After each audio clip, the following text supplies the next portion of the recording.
Actually, he's bringing up a really good point. Politeness is not just things that we don't like that are not illegal. It's things that certain classes of people don't like that are not illegal.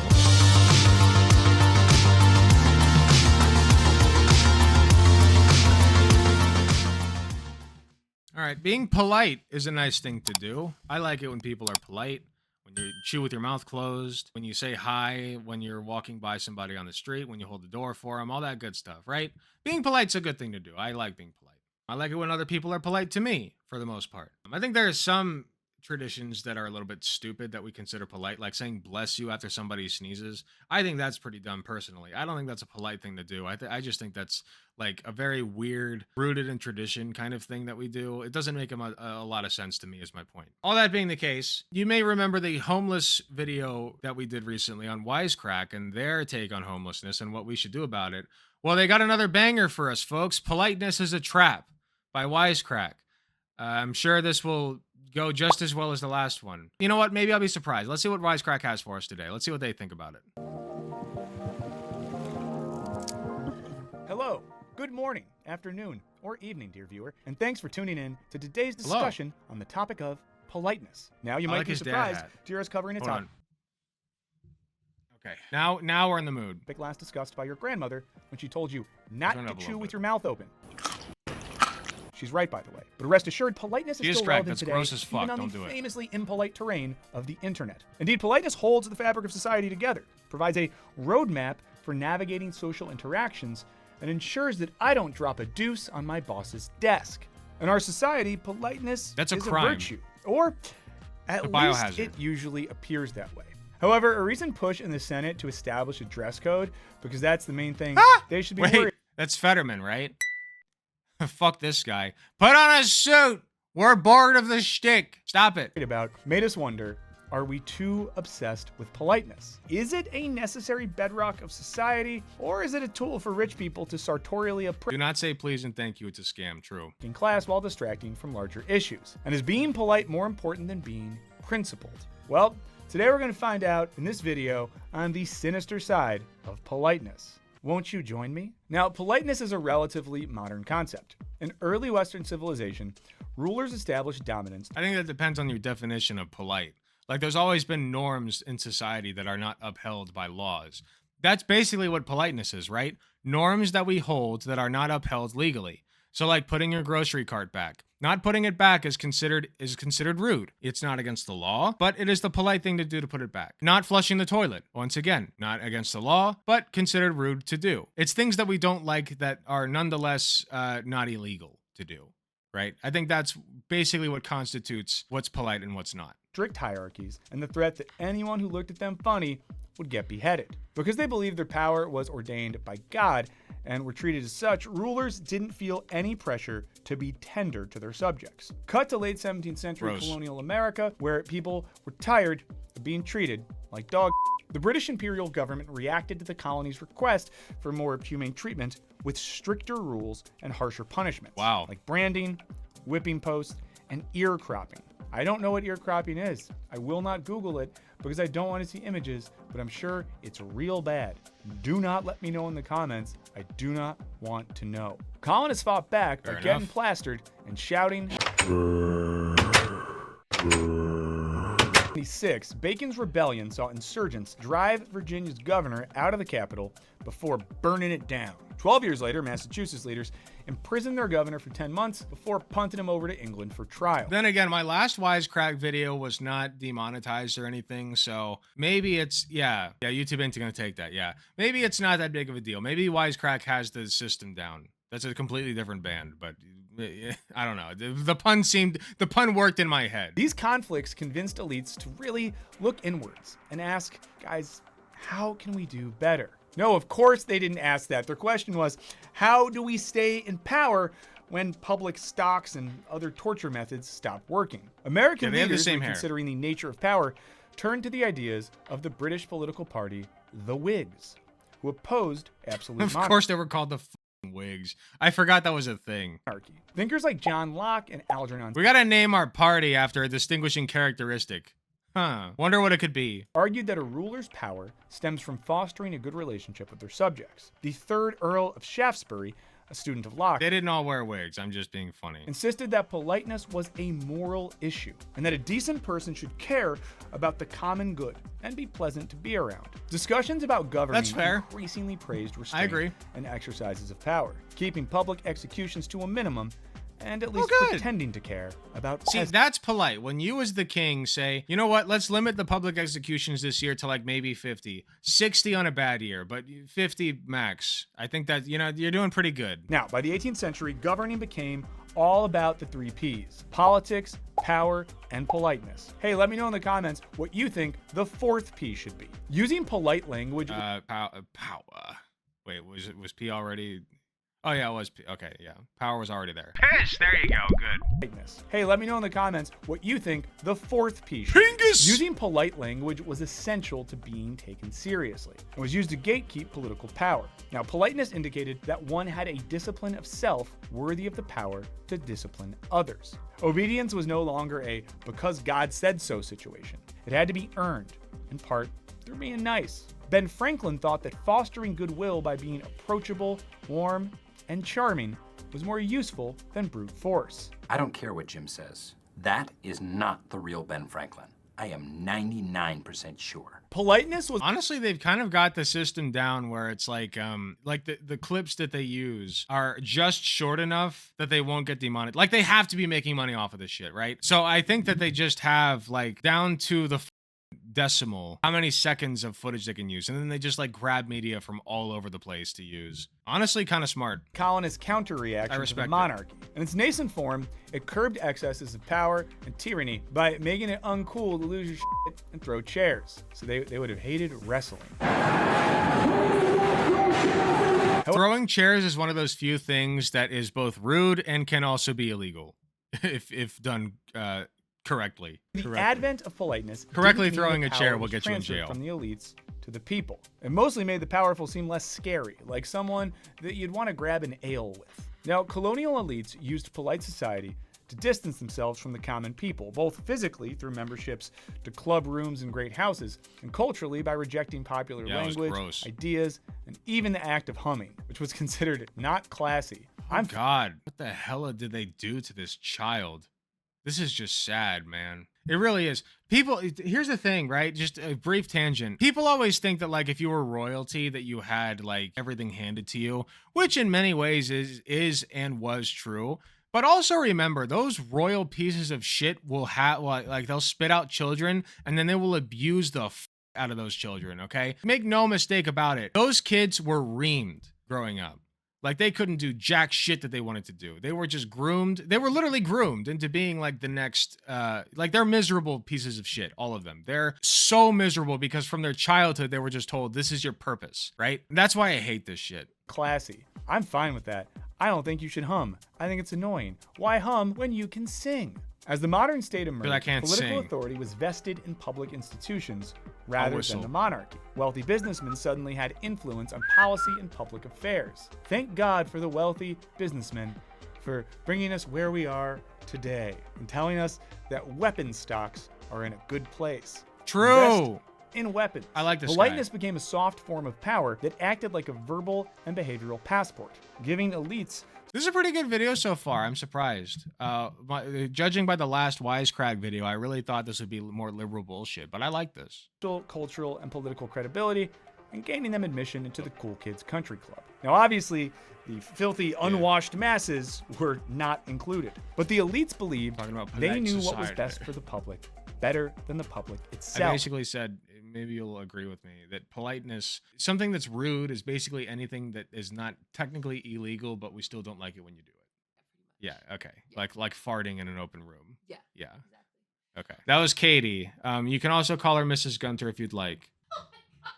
They were the voice of the people, a voice that sounded like rich mahogany. By building affection and loyalty through the performance of sensitivity and concern, leaders used politeness as a free pass to respond to their constituents' discontents with a hand pat and I see you, I think so. I hear you, all while doing absolutely nothing. Even. Today, politeness remains ingrained in our culture. It's used to gatekeep social class. People at the highest strata of society are raised within this culture, while the rest of us flounder at I should also mention, actually, he's bringing up a really good point. Politeness is not just things that we don't like that are not illegal. It's things that certain classes of people don't like that are not illegal. Like, let's put it this way. So, like, there's universally agreed upon things that are rude to do, like closing the door in someone's face. Rude to do. Don't do it. You're an asshole if you do that. Not illegal, but don't do it. You know, conservatives love talking about black people having their pants hanging low, right? Oh, like, I like black people, but the ones with their pants down low, those are the ones that I don't like, right? Where it's like, yeah, you can see their underwear, but you can't see any revealing content there, so whatever. But it's considered rude to have your pants that low, yes? For a while, I believe that it was considered rude for black girls to have, like, frizzy hair, right? Or even black men, I think. And so they would, like, torture them to, like, get their hair straight, you know? So, like, there are elements of that that are completely rooted in racism, not just racism, but also classism. So that may be what it stems from. But I do agree with a base level of etiquette, right? Like, having your pants low, like, I don't fucking care. Why would I care if your pants are low? It just does not bother me. I don't care. But, like, don't fart when you're sitting next to me, you know? Like, hold that shit in, literally. Formal dinners and accidentally use the little fork for our steak. Shrimp fork? Salad fork? Isn't it literally considered impolite in some places in Asia to correct someone in higher social standing to you when they say something wrong? I actually don't know. I don't know. They have to pass anti-discrimination laws about black hair. It's so man. Dinner fork. So why does cutlery at a dinner table inspire such anxiety and panic? Because we understand what it says about us, chiefly whether or not we even deserve a seat at the table. Our social identities dictate what is considered polite behavior. Gender, ethnicity, class, religion, culture, and language all help define the rules for how we are expected to act. On top of that, rules of decorum differ depending where you are and who you're talking to. So does your perceived social status. You might be the king. Which country is it that it's actually polite to burp after your meal? Because that's like compliments to the chef. Is that France? Pretty sure it's France. Of the improv group. But when you're with your partner's medical colleagues, you're now at the bottom of the social ladder because all they want to talk about is saving lives. Ugh. But what if you could wipe your social identity from the equation? Would we act more civil if the playing field was leveled?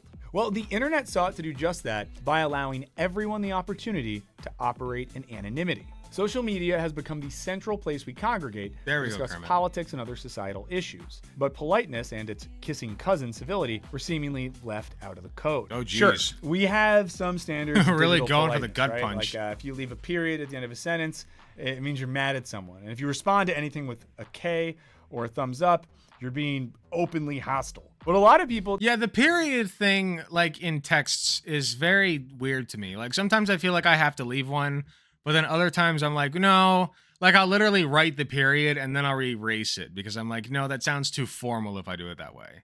Like, I'll even do that in tweets sometimes. It's very odd, but punctuation is very important. Take anonymity as free reign to act like an asshole without any repercussions.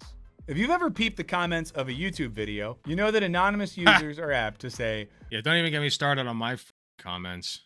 Jesus. Rudest you've ever heard. And I have found in my own personal experience. I want to say real quick, and he may actually say this in just a second, but when you're talking to somebody over text or even over the phone, like voice chat, not as often over the phone, but like over text especially, like Twitter, Facebook, especially if it's somebody you don't know and you have no clue what they look like, you are much more likely to be an asshole to that person. Far more likely. And I'm guilty of this as well. Same if you're driving. Like if you're more likely to honk at somebody for like 10 seconds straight if they're going like the speed limit 60 on a 60 because you want to go faster. So like you honk at them and just hold that shit until they get uncomfortable enough to move to another lane. You're more likely to do that than you are to like go up to somebody in person and be like, you, sir, were in front of me and you were being slow by going the speed limit in front of me. And I demand that you answer for that. Like when it's in person, like when you can see somebody's face, you're a lot less likely to be an asshole like that, which is interesting and, you know, also makes sense. And that's why I hate driving culture. Anyway.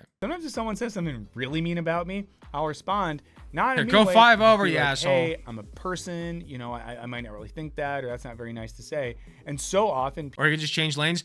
I despise passing people on the right. I hate it because it makes me feel like the asshole. And I mind being the asshole if I'm passing somebody on the right and there's somebody on the left who's going 55 miles an hour in a 70 and I got to pass on the right because they can't get over in the lane that they're supposed to be in anyway. I'm not the asshole. Immediately turn around and we'll get nice, especially with DMs, because sometimes some of you send me kind of mean DMs, but if I ever respond, you get really nice. So conversely, when users engage with each other in individual one-on-one interactions, they're way more likely to be nice and even send the occasional cute puppy meme. If you want to send me one, I like Australia. I have been learning lately though, especially over text. No, actually, especially over voice, to be a little bit more of an asshole to people that I disagree with.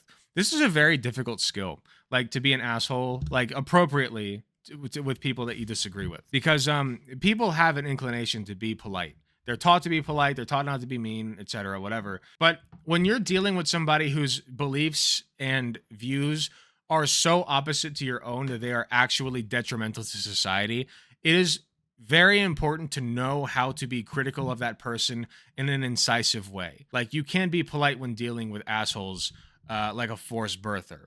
You know, at first, yes, you have to, because that's the standard. You have to be polite at first. But once they start opening up and revealing that, yes, they are in fact okay with 13-year-old sexual assault victims getting, you know, being forced to carry their babies to term, then you can start being an asshole, because that's a shit thing to believe, right? Shepherds a lot. Thank you. Still, given the widespread absence know how to do of that. real social accountability, the internet has become a place field. where rules of politeness just don't apply. And a lot of us don't like that. Per a recent survey by Boston University. By the way, he's not going to bring up driving at all. And I feel like driving is so important to mention in this because people are assholes on the road. Let me tell you guys a story real quick. Very quick story. So I was actually driving to work one day, and I made an oopsie doopsie because I was waiting behind somebody, and the light was green, and they were you know, it was a left turn. So I was waiting behind this person at a left turn. The light's green. He doesn't go. It's like 5 seconds. He doesn't go. Okay, I don't get why. So I give my horn a little air, right? Just a little honk, just a little tiny one, just to tell, hey, come on, buddy. Like, if you're on your phone, it's time to go, right? Turns out I didn't hear that there was an ambulance coming by. So that guy was not doing anything wrong by waiting. He was actually completely correct to wait because there was an ambulance coming by. And so I fucked up, right? I told him to go, and there was an ambulance coming, and I didn't hear it. Well, that guy goes after the ambulance is gone, and then he sticks his middle finger out the window here, just like this, for like 10 seconds, right? And I'm like, dude, I wasn't trying to be an asshole. I was just like, I didn't know if you were on your phone. Like, come on. Like, we all get on our phones at the red light. Don't pretend like you don't, you know? Like, come on, I was trying to tell you to go. That's all. And then what's funny is the kicker is that, like, we both ended up going to the gas station that was like a minute away. And we both got out of our car and just did not. I looked at that bitch, actually. I looked at him. I was like, you were an asshole. But he didn't look at me. So it's just very awkward and very funny. Anyway. 68% of U.S. respondents identified online incivility as a major problem. Nearly all respondents agreed that side effects of online incivility include cyberbullying, harassment, violence and hate crimes, intimidation and threats, intolerance, and people feeling less safe in public places. As if that's not bad enough, mean-spirited online discourse has led to increased political polarization. When someone you wait, why are these people sitting together if they just look so unhappy with each other? Why? A group of people this big does not fight like this. Mean-spirited online discourse has led to increased political polarization. When someone you disagree with calls you a dumbass, it's really easy to take it as evidence that the opposition is just full of rude, untrustworthy monsters. I've been there, man. We have a hard time separating an asshole from the whole body. Sure, we could avoid this by just putting down our phones for a bit, but what would life be like without internet-induced rage and anxiety? Alternatively, maybe we could just stop engaging with toxic comments. Well, maybe you can, but I can never look away. No, he's got a great point here. One of the greatest tricks that I ever learned is knowing how to use the block button. Because here's the thing. I used to be a very insecure person, and in many ways I still am. But you know the ultimate move that you can do to show somebody that you are not insecure at all? Just block them. Just block them. You don't have to prove yourself to them. You don't have to make your point. Somebody calls you an incel and you happen to have a girlfriend. Okay. Like, I used to take pictures of me with my girlfriend so that I could like show people like, well, I only did this once. I'm not that pathetic, but I've only done this once where I like took a picture with my then girlfriend, now fiance, to prove that like I had a girlfriend. And that's pathetic. Don't do that. You know, just block them. It's like a million car crashes Or ignore happening all the time, 24/7. And even if we could, as the Boston University researchers observed, the mere presence of uncivil comments on a news article influences readers' overall perception of its content, which is a bad way to judge the legitimacy of what you read.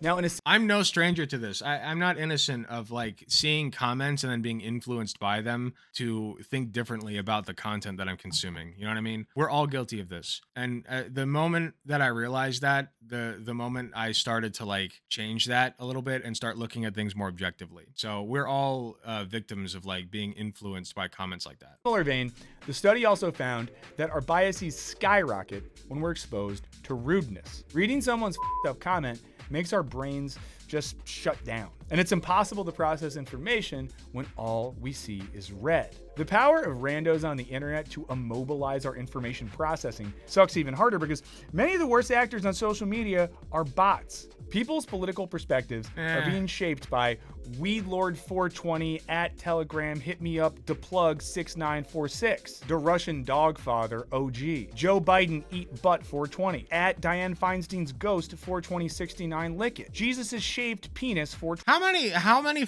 usernames still have like 42069? I'm sorry, that's more of a meme than anything at this point. 69. Our social reliance on evaluating people based on their politeness is so strong that without it, we completely lose our ability to think rationally or assess the validity of an argument. Anymore, like the shittiest comments you get are from like John Mullins 6420139. You know, like that's the Twitter handle of like the worst comment you'll get all year. When it comes to politeness, we can't live with it and we can't live without it. Now, on the one hand, civility is objectively a good thing. But on the other, polite society was engineered by elites to justify why they deserved and could be trusted with power. But on an even more insidious level, politeness and civility are still used as a form of control. It's a way to keep social undesirables down I can see that. while ensuring they don't disrupt the status quo with things like protests. A huge social faux pas to those in power. And you notice that a protest is rude or bad or inappropriate whenever it directly contradicts with the interest of those in power. Who would have thought? In America, our expectations for offline politeness often make us focus more on civility than on what's actually being said. When NFL... I feel bad because I agree with most of this video. I was kind of expecting this to be another liberal clusterfuck, but I guess there are things that liberals believe that we also believe, you know? Like, even being a filthy liberal, you can still have pretty based beliefs, at least to a greater extent than conservatives ever will, because they have none. They just hate everything. But liberals, at least, like, this is why it's so important to appeal to liberals, because if you actually look at them and, like, ask them the things that they believe, they'll agree with you on most everything. Even some conservatives will. They'll agree with you on almost everything. You just have to know how to package your information effectively and like give it to them so that they end up falling on the same side as you on pretty much every issue. You know what I mean? Where did the sailor hat come from? I don't know. Colin Kaepernick began to kneel during the national anthem in protest of racial and social injustice. Then President Donald Trump called it a total disrespect of our heritage. Total disrespect! He's fired! Side note, people from other countries, do you all do the national anthem before every sporting event? Not ours, your national anthem. That seems weird. Hey, Hot Bear Dad, how you doing? To play sports, we have to praise America. I don't know. It just feels weird. Now, it's worth noting that Kaepernick's act of supposed impoliteness rendered him unemployable by the NFL. Meanwhile, Tommy Tuberville can go on a racist rant and still keep his Senate seat. When you're protesting police violence in America, why is it on you to be the nice one? Especially when people in power are not held to the same standards. By the way, they're being incredibly nice by like not being violent. You know, like the shit that police do, I would not get on somebody's case for acting out violently. You know what I mean? I'm not condoning violence. I'm just saying I would understand it. But these protests are typically very peaceful, and then police respond by dropping tear gas on them. recently put it, when civility leads to death, revolting is the only logical reaction. Now, sometimes incivility is necessary to highlight injustice and fight against it, especially when all other options have been exhausted. Consider the time former White House press secretary Sarah Huckabee Sanders was asked to leave a restaurant for supporting Trump's anti-trans politics. Similarly, a Fox News correspondent was asked to leave a restaurant for saying degrading things about women and using eugenics to contextualize the debate around Roe versus Wade. Now, sure, telling someone to get lost isn't technically... No, listen. I know that you disagree with me on abortion, but have I explained eugenics to you yet? You'll believe me. This will explain everything. polite, but neither is supporting policies that hurt convince you. Marginalized groups. When we focus on etiquette, it's often a thinly veiled way to protect people in power from having to feel bummed out or being made accountable for how they vote. This distracts from the bigger issues. Now, it would certainly be easier if the ungrateful masses didn't complain about the systemic injustices that keep the upper echelon in power in the first so much place. easier indeed. On the political stage, the request for civility feels more like a demand for compliance, especially when those at the top seem to be exempt from the rules of politeness that they accuse everyone else of not following. He said he was going to ask a very simple, easy question. And it's not. It's not a simple question, not a fair question. Okay, sit down. This all brings me to tone policing, i.e., it's not what you say. I was in a weird spot when it came to eugenics. I knew it was bad, but I couldn't explain why at the time. It's because you're around with like actual human beings. You're basically telling people like, you know, you have good traits, therefore you should breed with people who have these other good traits. Like at the end of the day, you can technically call like genetic modifications before somebody's born eugenics, quote unquote, but that term is correctly negatively associated with, you know, experimentation against people's will and just like barbarism, because like basically what you're saying, like you want to like breed people like you breed dogs, you know, like, and that's disgusting. You know, if you want to improve somebody's genetics while they're in an embryonic form, I don't have any problem with that because it's already a roll of the dice. So anything that you do to them that improves their circumstances is fine by me. Now, if you purposefully give a fetus cancer, then yeah, that's fucking terrible. You know, the cancer gene. Oh, we're going to insert the cancer gene for research purposes. Yeah, that. But if you're going to say like, listen, like in some weird future, like your fetus is healthy, but we're going to make it even healthier by extending their life by a year with this gene that we've isolated. Why the would you not do that? That's silly. That's very silly. It is a stained term. So even if that, like what I just said, if that's literally eugenics, which it is, calling it eugenics is the connotation there is very negative.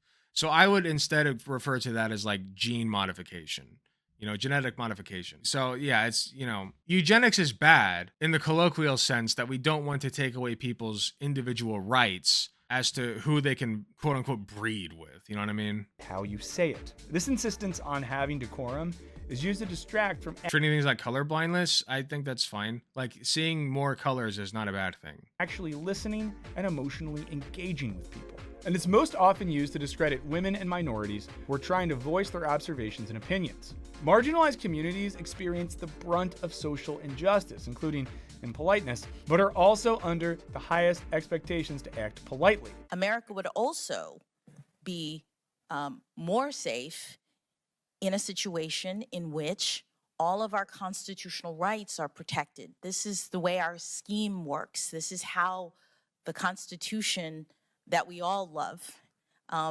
operates. Meanwhile, waspy dudes can scream and cry all they want and still be treated with respect. This is a circus. This all goes back to the fact that politeness is hierarchical. There are those who have the privilege. That is true. The point that he brought up just then is very good because he's basically saying that like he's touching on civility politics, right? And I think it's good to point that out. Like you can say whatever the you want, as long as you're civil about it, you know? Like take pro-lifers, aka forced birthers, for example, right? They can say, oh yeah, no, 13-year-old sexual assault victims should definitely have to give birth to the child of their sexual assaulter. But if you say it like that, then nobody listens to you. You have to package it politely, right? Like, oh, well, I actually believe in the sanctity of all life. So that's why I believe that, yeah, That's how you package that. But he's right. No, he's absolutely right. Like you can be polite and still be a horrible person. To be impolite, and others who must be polite to command even a modicum of respect. And of course, you want reverse colorblindness treatment? No, okay, so are you asking me if I believe that people should be allowed to like give up their color, their perception of color? That's a complicated question. Like if somebody were really like, yeah, I just hate not being colorblind, and I'm like, that would be a very interesting and intricate situation in the medical field. You basically have to weigh out the positives and the negatives of like taking away that person's perception of color.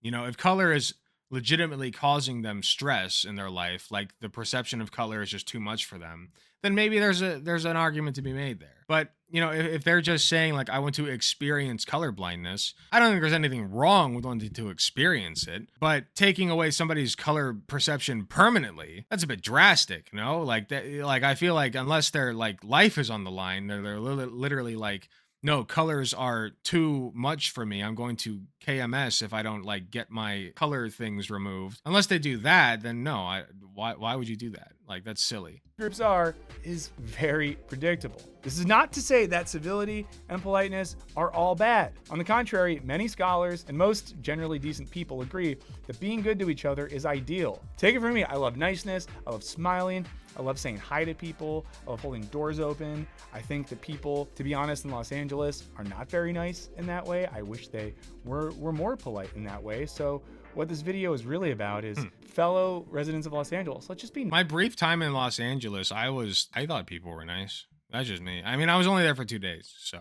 Act like you're, I don't know, in Wisconsin or something, and just smile and eat cheese curds. But demanding politeness for the specific purpose of quieting marginalized voices becomes a problem. While civility and politeness are worth striving for, they have historically been weaponized by an elite strata to delegitimize the voices of the common folk. You know, those unruly peasants who might disrupt traffic with a march, or kick someone out of a restaurant, or hey, maybe throw some tomatoes at a painting. Who gets to be treated politely is contingent on a multitude of social variables. That's another thing I got to talk about soon, is that painting shit, because there was another one that came up recently. And just to say that I just want to say that I do support them. I do support what they're doing, uncritically. I think that they're doing a good thing, by the way, just so you know. We'll talk about it at some point. It's the most marginalized in society who are expected to be polite, but not to expect politeness. This can squash legitimate civil disobedience and hinder change that would improve people's lives, which feels like... Oh, this shit is another thing I got to talk about. There was somebody who just shot like a street protester for global warming or climate change or whatever. And that is insane. That's insane. Like, I'm sorry, but I know that you might be late to work or whatever, but it is not worth killing somebody to get to work on time. Like, you're not that cucked. Sorry. Even I, as a nurse, right? It is very important that I show up to my job on time. But even I would be like, okay, I'll just call and tell them that I'm going to be late and I had to take a detour because people were protesting. You know, it's annoying. Don't get me wrong. Like, if I ran into these people, I'd be pissed. I'd be annoyed. I'd be like, you got to be shitting me. Like, I'm literally late for work already. Like, you got to be shitting me. But you know what the reasonable response is? Find another route, okay? Like, find a way out of that fucking traffic. I know that it sucks, but like, there's really not a whole lot you can do here. You just got to call your work and be like, sorry, I got caught in traffic. There were protesters, you know? It's not your fault. Don't kill them. Like, come on, man. If anything, just explain to them, like, listen, I understand what you're doing and I agree with your cause. I'm a nurse. I have to get to my job. Please. I'm begging you, you know? Like reason with them. They're people, you know? Like, reason with them. High price to pay for a little decorum. But hey, what do you common folk think? Can we strike a healthy balance between striving for civility and addressing systemic injustice, or should we just give up and give politeness the finger? Let me know what you think in the comments, and let's be super polite about it. Thank you to the very polite community of our patrons. Okay, so yeah, I mean, I didn't really disagree with a whole lot on that one. So they've pretty much redeemed themselves, I think. It seems like Wisecrack is like a very liberal channel that a lot of their stuff I'd probably disagree with, but it's not like they're completely made of bad takes, so whatever. Their homeless thing was just so grating because the one issue that they focused on was like, well, we don't want to call them homeless people. We have to call them houseless, right? And it's like, I guess there were some people who were like telling me that, like, no, she was right about that. But then I'm like, okay, even if she was right about that, and we start calling them houseless people or unhoused people, that's not addressing the root problem. The root problem is that they don't have houses. So whatever you call them, maybe we should just give them houses, right? But yeah, that was a bad first impression I had of Wisecrack. I guess they have mostly good content, it seems like. Although there was one bad and one good, so maybe it's 50-50. If another one strikes my interest, we'll give them another chance and see how they do. Hey, thanks for watching. If you enjoyed the video, please be sure to hit the like button, subscribe if you want to see more, hit the notification bell to be notified when I upload. If you enjoy my content, you enjoy what I do, I really appreciate any financial help that I can get. Go to youtube.com/AlecGunterTTV/join. You got some awesome benefits, such as seeing early videos, awesome emotes that you can use in the comments of YouTube videos, and a sweet badge next to your name. So if that sounds interesting to you, I'd really appreciate if you join. It is cheaper than the cost of a blowjob from your mom. So with all that being said, thank you again for watching, and I'll see you all in the next video.